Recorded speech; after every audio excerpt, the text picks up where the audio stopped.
एक कदम ईश्वर की ओर।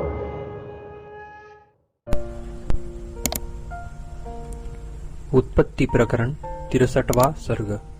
ब्रह्म माया शक्ति के विलास से जिस प्रकार सर्वस्वरूप से और सर्वतः स्फुरित होता है उसका प्रतिपादन।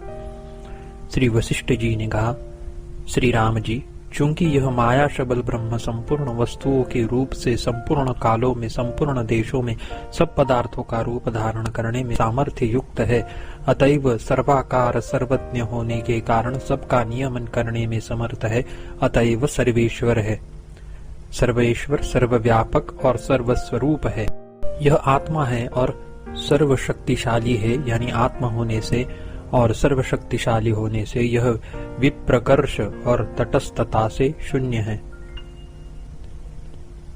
सबको सर्वत्र प्रकट नहीं करता, क्योंकि सर्वशक्तिशाली होने पर भी कहीं पर यानी अंतःकरण रूप उपाधि में जीव रूप से प्रवेश होने पर चित्त शक्ति को प्रकट करता है, कहीं पर प्रवेश करने से शांति को प्रकट करता है, कहीं पर प्रवेश करने से जड़ शक्ति को प्रकट करता है, कहीं पर राग लोभ आदि वृत्तियों का उल्लास प्रकटता है, कहीं पर कुछ यानी मिश्रित गुणों का कार्य होने से विशेष रूप से कथन के योग्य प्रकट करता है, और सुषुप्ति और प्रलय में कुछ भी प्रकट नहीं करता।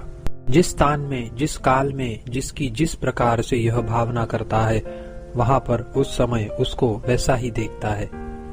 सर्वशक्तिमान परमात्मा से जो शक्ति जैसे उदित होती है वह वैसे ही स्थित है, तब वह शक्ति स्वभाव से ही नाना प्रकार के रूप वाली होती है। शक्ति और शक्तिमान के भेद की कल्पना व्यवहार दृष्टि से ही है, परमार्थ दृष्टि से नहीं। परमार्थ दृष्टि से तो ये शक्तियां आत्म रूप है। बुद्धिमानों ने लौकिक व्यवहार की सिद्धि के लिए इस प्रकार भेद की कल्पना कर रखी है। आत्मा में तनिक भी भेद नहीं है। जैसे सागर में छोटी बड़ी तरंग और जल का कंकण बाजूबंद से सोने का और अवयव तथा अवयवी का परस्पर भेद वास्तविक नहीं है, वैसे ही यह आत्म भेद वास्तविक नहीं है, किंतु व्युत्पादक पुरुष की बुद्धि से परिकल्पित है। क्योंकि रज्जु आदि पदार्थ जिस प्रकार से यानी सर्प के आकार से प्रतीत होता है, वह उसी प्रकार का विवर्त रूप से होता है, न कि परमार्थ रूप से। क्योंकि यह सर्प आदि रज्जु आदि के न तो बाहर उदित होता है और न भीतर। सर्वसाधारण को प्रकाशित करने वाला साक्षी चैतन्य भोक्ता के अदृष्ट से उद्बुद्ध होकर कहीं पर कुछ ही वस्तु को भ्रांति से देखता है, न तो सब ठौर उसी को देखता है और न स्वरूप को ही देखता है। यदि परमार्थ दृष्टि से देखा जाए तो यह विस्तृत प्रपंच ब्रह्म ही है, किंतु मिथ्या ज्ञान वाले व्यक्तियों ने शक्ति और शक्तिमान, अवयव और अवयवी इस प्रकार से भेद की कल्पना कर रखी है। यह भेद पारमार्थिक नहीं है।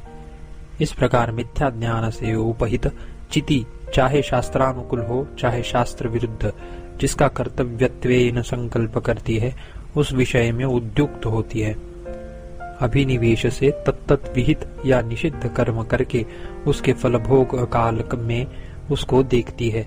प्रथम सृष्टि संकल्प से लेकर भूत भौतिक देहों से भोग्य आदि सृष्टि से पुरुष भोग पर्यंत सकल प्रपंच रूप ब्रह्मचिति ही प्रतीत हो रही है, अन्य कुछ भी नहीं है। 63वां सर्ग समाप्त।